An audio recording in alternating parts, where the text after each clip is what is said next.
Let's talk today about the most well-armed and one of the largest science ships that's going to be coming to the Star Citizen universe, the Javelin. I know you're surprised by that, maybe, but it is actually a very interesting ship for those that are not combat-minded or have a mix of different playstyles and gameplay loops that they're interested in. Because the Javelin is modular, so it has 6 modular rooms on board that have the capacity to be used for sciences, in particular, and possibly for other uses that we just don't have the paperwork on. And to be honest, CIG is so early in the implementation of such a modular system, I suspect that they don't even have a full list of what they really want to do with it yet.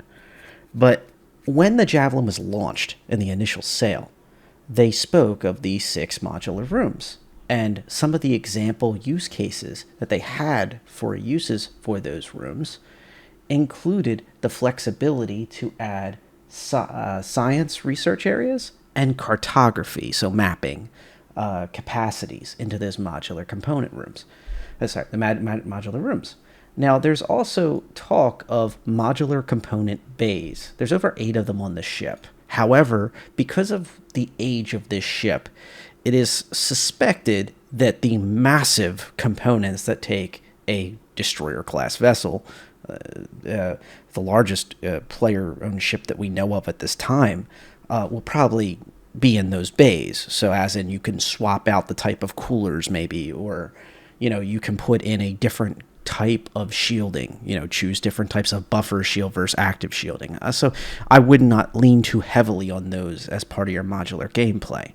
However, I would lean pretty hard on the, as of right now, 5,400 SCU of cargo space on board this ship.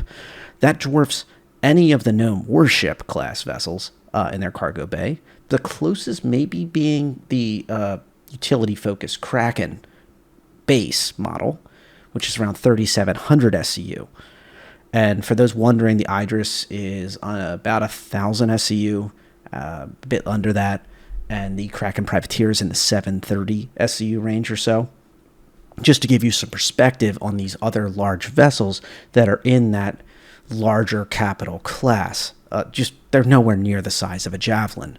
That's why this thing can have so much cargo and have these large modular rooms that are usable for other things other than, shooting people, shooting ships and such.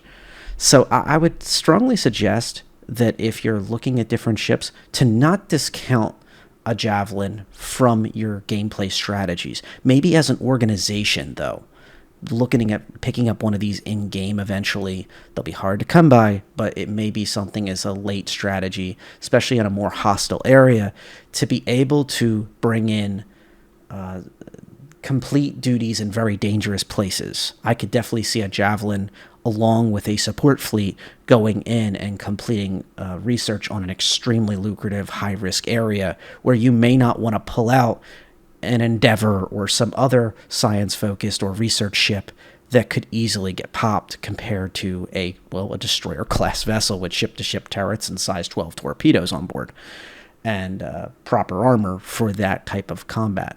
So it's all about a modular, multifunction tool that I really wanted to address today. And tell people, Javelin's not a one-trick pony. It's not just the giant weapons. It's something greater. I also suspect, and this is my speculation here, that we will not see just one destroyer-class vessel. The Javelin's considered a very aging vessel. The UEE Navy speaks of decommissioning many of them because of how old they are, and they're coming towards the end of their life, and this is civilianizing them, stripping them of military-class guns. There's been mixed reports on whether this ship will come equipped with some sort of weapons. We believe it will, but that's been kind of informally stated by Chris Roberts during a fan-based event at a Star Citizen event, a sub-event at a Star Citizen event.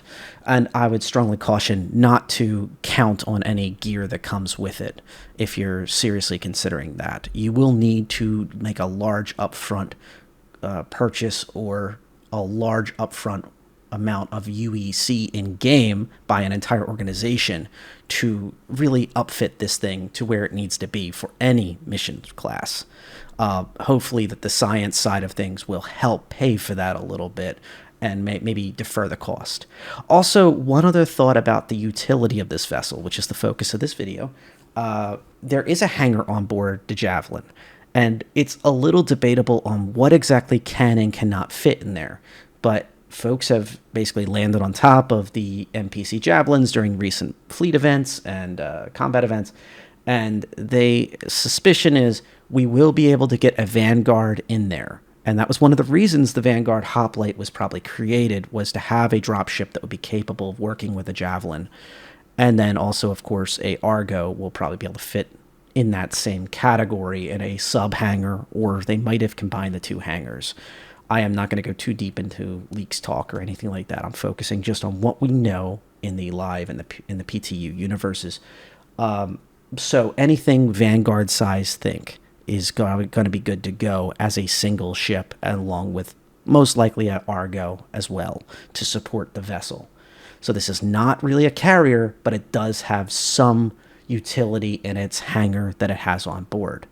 And that's pretty impressive, combined with its cargo bay, combined with the abilities of its modular rooms.